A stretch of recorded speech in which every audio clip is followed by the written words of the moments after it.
কুফরি কালাম করার জন্য কি কি জিনিস প্রয়োজন আজকের এই ভিডিওতে আপনাদেরকে স্পষ্টভাবে বলে দেব।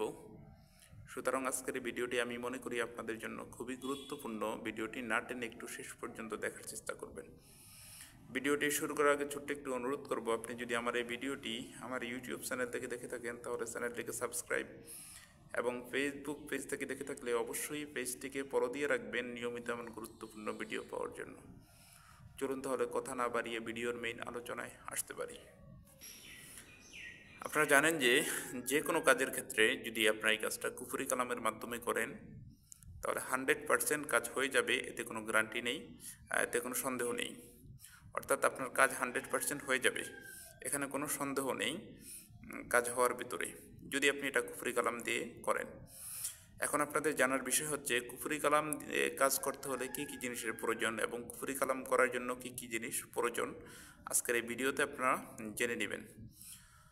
কুফরি কালাম করার জন্য প্রথমে আপনি যার উপরে কুফরি করবেন তার রাশি আপনার জানতে হবে, অর্থাৎ রাশি বের করা। মানুষের রাশি হচ্ছে 4 প্রকার।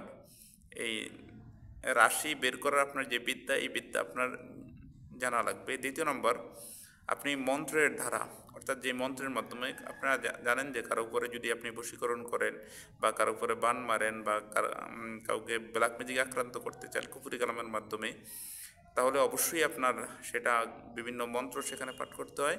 এই মন্ত্র সম্পর্কে আপনার জ্ঞান থাকা লাগবে। ওই মন্ত্র আপনি শুধু পড়লেই হবে না, মন্ত্রের একটা ধারা আছে এবং মন্ত্রের চাল আছে। চাল এবং ধারাকে আপনি ঠিক রেখেই আপনি মন্ত্র পড়তে হবে, না হলে আপনার কুফরি কালাম কখনোই কাজ করবে না। তৃতীয় নম্বর, অনেক কুফরি কালামের কাজ করার ক্ষেত্রে আপনার কিছু নকশা আছে, নকশার কিছু ধারা আছে এবং নকশার কিছু চাল আছে। এই নকশার মানে যেই টোটকাটার যে নকশা বা সে যেই ধারা আছে, ধারার চাল এবং অর্থাৎ যে টোটকাটা এবং নকশার ধারা এবং চালকে আপনি ঠিক রেখে ওই নকশাটাকে লিখতে হবে। আর অবশ্যই ওটা কাপড়ের উপর লিখবেন, অর্থাৎ মুর্দারের গায়ের কবরের ভিতরে যে কাপড় আছে এই কাপড়ের উপর থেকে আপনি ওটা লিখতে হবে। এছাড়া আপনার নকশার ধারা বা চালে কখনোই কাজ করবে না। অবশ্যই আপনি নকশার ধারা চাল ঠিক রেখে এটা কাপড়ের উপর লিখতে হবে।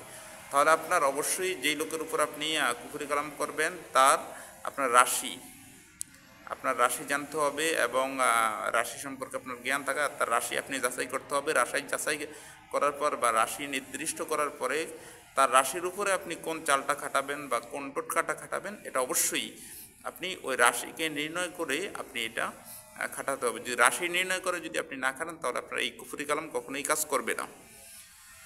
আশা করি সংক্ষিপ্ত কথায় আপনাদেরকে অনেক কিছু বোঝাতে পেরেছি।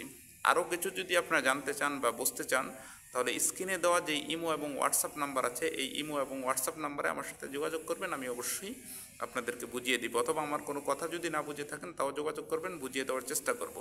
অথবা আমাকে দিয়ে যদি আপনারা কোনো কাজ করাতে চান, সেটা বশীকরণ হোক, বিচ্ছেদ হোক, মরণবান হোক বা জাকজমির কোনো সমস্যা হোক, বা আপনি বিদেশে আছেন কোনো সমস্যায় আছেন, অবশ্যই স্ক্রিনে দেওয়া যে ইমো এবং হোয়াটসঅ্যাপ নাম্বার আছে ওখানে আমার সাথে যোগাযোগ করবেন, তাও আপনাদেরকে অবশ্যই বুঝিয়ে দেবো ইনশাআল্লাহ, বা আপনার কাজটা বিশ্বাসের সাথে আমি করে দেবো ইনশাআল্লাহ 100%। ভালো থাকবেন, দেখা হবে পরবর্তী ভিডিওতে। আসসালামু আলাইকুম রহমতুল্লাহ।